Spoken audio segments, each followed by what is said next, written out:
on over. Hello. Oh my gosh, this dress is Beautiful. beautiful. Wow. Stop it. Wow. No, I'm not gonna.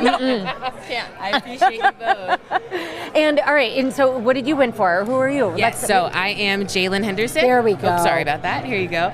We won for category 11C, Most Outstanding Documentary Topical for the Deadliest Year with WMAQ. Wow. Congratulations. Thank you so very much. Can I see this? Okay, Yes. so the Deadliest Year.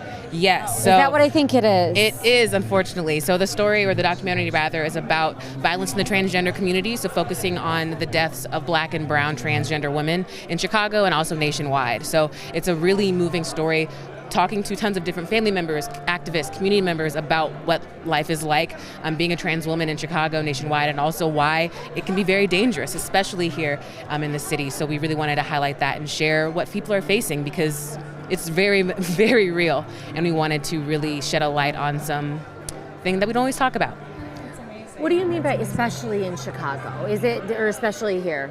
So Chicago is one of the top cities for violence in the trans community. There's not a lot of data that really focuses on trans-specific deaths, but we talked to a professor who solely focuses on documenting and categorizing trans deaths, and Chicago was the most deadly city in his list.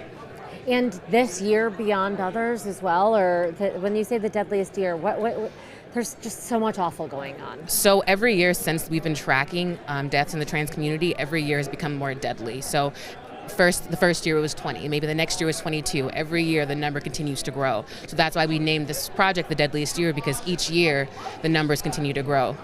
You think in Chicago, it's such an accepting city that it wouldn't be so high here. Why do you think that is? I mean, hate's everywhere. We live in an amazing city, but there are people who don't understand, or people who don't like different, and that doesn't matter depending on where you are. And did you learn through your research anything in terms of this increase, the crescendo of tracking?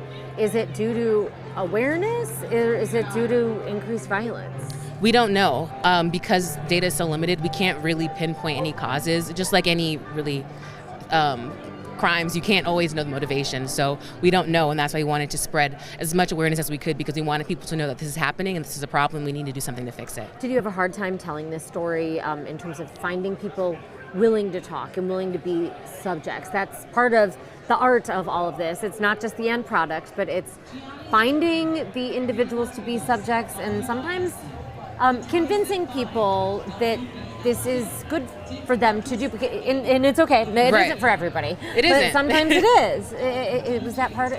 Was it a challenge? It was in some respect. So every person, or every family member rather, we talked to, all of their cases were unsolved. So all of the trans women who were dead, we don't have, except for one, there was no justice brought to that family. So it was difficult, because of course no one wants to talk about probably the worst day of their lives, but also these families need answers. These parents, these mothers, these sisters, They want to get the word out. They want to get the word out, and they want to know what happened to their loved ones. So it was difficult, but so necessary. Like so many of these stories, hard ones, but stories that need to be told. Very much so. What was the response like after this project was finished?